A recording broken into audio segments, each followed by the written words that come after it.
મારા મહાનુભાવ શ્રીઓ,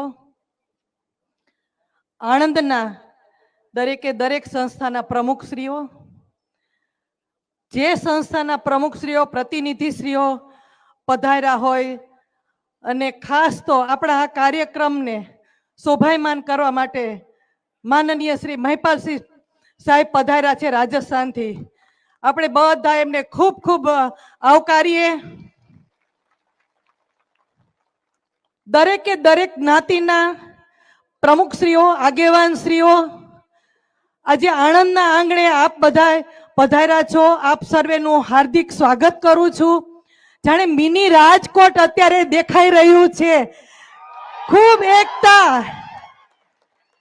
હું ખાસ તો હવે એક આપણા સંકલ્પ સમિતિના માનનીય શ્રી કરણસિંહજી ભાઈ અને સર્વે આગેવાનોને એક ઈ વાત કરું છું કે જે 14 એપ્રિલે આપણે રાજકોટમાં જે સંખ્યા થઈ હોય 8 લાખ થઈ હોય, 10 લાખ થઈ હોય કે 7 લાખ થઈ હોય, એ આપણી ખરેખર એવી એકતા હતી ને. આપણે 14 એપ્રિલ એકતા દિવસ, રાજપૂત શક્તિ એકતા દિવસ તરીકે ઉજવીએ. દર વર્ષે આપણે 14 એપ્રિલ આપણા રાજપૂત ભાઈઓની જે એકતા છે ને એ આજે 70 વર્ષે હવે દ્રષ્ટિમાન થઈ રહી છે. અને એનો શ્રેય પુરુષોત્તમભાઈને આપણે પોઝિટિવ જ લઈ અને એને જ આપીએ, પસાભાઈને. તે એમને એમના નિવેદનમાં કીધું તું, બહેનો બેટોની વાત કરી, પછી એને એવું કીધું કે તલવાર કામ નથી આવી. એમને એટલો ખ્યાલ નથી કે ભારત વર્ષ ઉપર 1000 વર્ષ સુધી મુગલોનું કે વિધર્મીઓનું જ્યારે રાજ હતું ત્યારે શીખ, મરાઠા અને રાજપૂતોની તલવારે ભારત વર્ષ અને આપણા ધર્મનું ને સંસ્કૃતિનું રક્ષણ કર્યું હતું. તલવાર તો આપણો જન્મસિદ્ધ અધિકાર છે. આપણા દીકરાઓ તો ઘોડિયામાંથી રમતા હોય ત્યારથી તલવાર હમણે છે. અમે ભુજરમોરીમાં 2300 રાજપૂતાણીઓનો તલવાર રાસ કર્યો હતો. એના દ્વારા શ્રદ્ધાંજલિ આપી હતી. દીકરાઓના 5000 તલવાર દ્વારા શ્રદ્ધાંજલિ આપી હતી. એટલે તલવાર ખેલવી નહીં તો અમારા ડાબા હાથનો ખેલ છે. પણ અત્યારે આપણે બધાએ લોકશાહીમાં અને સંકલ્પ સમિતિના નેજા હેઠળ ક્યાંય હથિયાર હાથમાં લેવાનું નથી. ખાલી મ્યાનમાં જ કરી છે અને મ્યાનમાં જ રાખવાની છે. રમતા તો આવડે જ છે પણ અત્યારે નથી કાઢવાની. આપણે ફક્ત ને ફક્ત આપણી તાકાત, શક્તિ, આપણે સ્કિલ પ્રમાણે આ યુદ્ધ લડવાનું છે. આપણી મત પેટી ઉપર જ આપણે આપણો મતદાર રાખવાનો છે. આપણે ત્યાં જ આપણું મતદાન કરી અને આપણી તાકાત દેખાડીશું. 26 એકરમાં કમળનું ફૂલ ખીલવવાની ખેતી કરવી હતી. 26 એકરમાં કમળની. પણ અહીંયા રાજકોટમાં વિનય ને વિવેકની વાડ નહોતી ને, એટલે એક એવું પ્રાણી આવી ગયું ને, એને બધાય 26 સીટ ઉપર કેદાન મેદાન કમળના ખેતીને કરી નાખી. એટલે આપણે સર્વે હવે 4 જૂને જે રિઝલ્ટ આપવાનું છે બતાવી દેશું. એમની સત્તાને કારણે 5 ઇંચના પટ્ટાનો એને બહુ ગર્વ છે. ઈ સત્તાનો એને મદ છે. એમને ખ્યાલ નથી આ રાજપૂત ભાઈઓ 9 મીટરની કેસરી પાઘડી પહેરે છે. અમારા બહેનો 5.5 મીટરની સાડી કેસરી પહેરે છે. કેસરીઓ તો અમારો જન્મસિદ્ધ અધિકાર છે. અમારા બાપ દાદાઓ જમીન એમને લોહીથી સીંચીને કેસરિયા કર્યા હતા, ત્યારે કેસરી રંગ અમે ધારણ કર્યો છે. તો તમને 5 મીટરના પટ્ટાનો આટલો મદ છે. એ તો તમારી પાવર બેંક છે. આ કેસરિયા સાફા વાળા રહ્યા ને, પાવર હાઉસ છે, પાવર હાઉસ.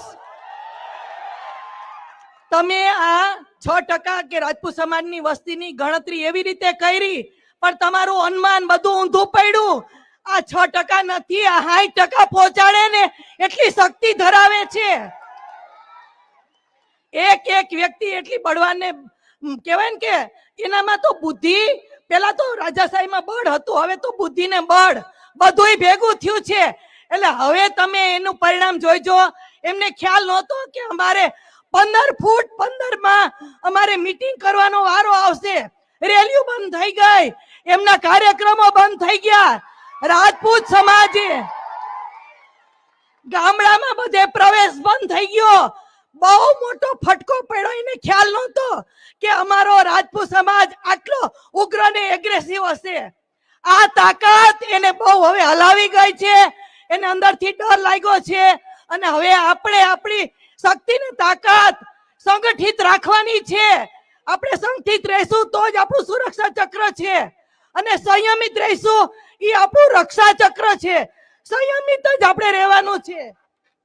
એટલે આપણે સંયમથી અને સંગઠિત થઈ અને આપણે આપણા યુદ્ધ તરફ આગળ વધશું. જે કઈ આદેશ આપે સંકલ્પ સમિતિના એ પ્રમાણે તે ક્યાંય ભાગલા પડ્યા નથી. આ સંગઠિતની તાકાત ખૂબ એટલે ખૂબ જ છે. એના દ્વારા આપણે આપણું યુદ્ધ લડી શકશું.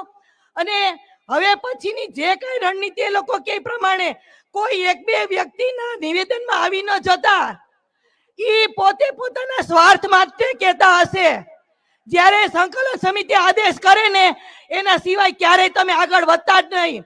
અને હવે હું તો એક આ લોકોને આગેવાનોને રિક્વેસ્ટ કરું છું કે રાજપૂત સમાજ આટલો અન્ય સમાજ આપણી સાથે છે તો આપણો પણ એક પક્ષ બનાવો, એક પાર્ટી બનાવો. અને હવે પછી એમાં એક ખરડો પસાર કરો કે 60 પછી જેમ અન્ય પોલીસ અધિકારીને કે કોઈ પણ કર્મચારીને 58 વર્ષે રિટાયરમેન્ટ આવે છે ને તો રાજકારણની રિટાયરમેન્ટ લાવો. યા 70 વર્ષે હજી એને ટિકિટ જોઈ છે એટલે 60 એની બુદ્ધિ નાઠી. ત્યારે આ પરિસ્થિતિ આવી. આપ સર્વે ખૂબ બહોળી સંખ્યામાં પધાર્યા. આપ સર્વેનો ખૂબ ખૂબ આભાર. અહીંયા આણંદના ભાઈઓએ જે ખૂબ મહેનત કરી એ સર્વને ખૂબ ખૂબ ધન્યવાદ. અને સર્વે મહાનુભાવોને મારા નતમસ્તક વંદન. સર્વે માતૃશક્તિઓને ખૂબ ખૂબ વંદન. આ સ્વાભિમાની લડાઈ છે, આ રહેશે. બધા જોડાયેલા રહીશું. એક જ મંત્ર, રાજપૂત સમાજ જોડાયેલો રહેવો જોઈએ. જોડાયેલા રહીશું, અન્ય સમાજને સાથે રાખીને રહીશું.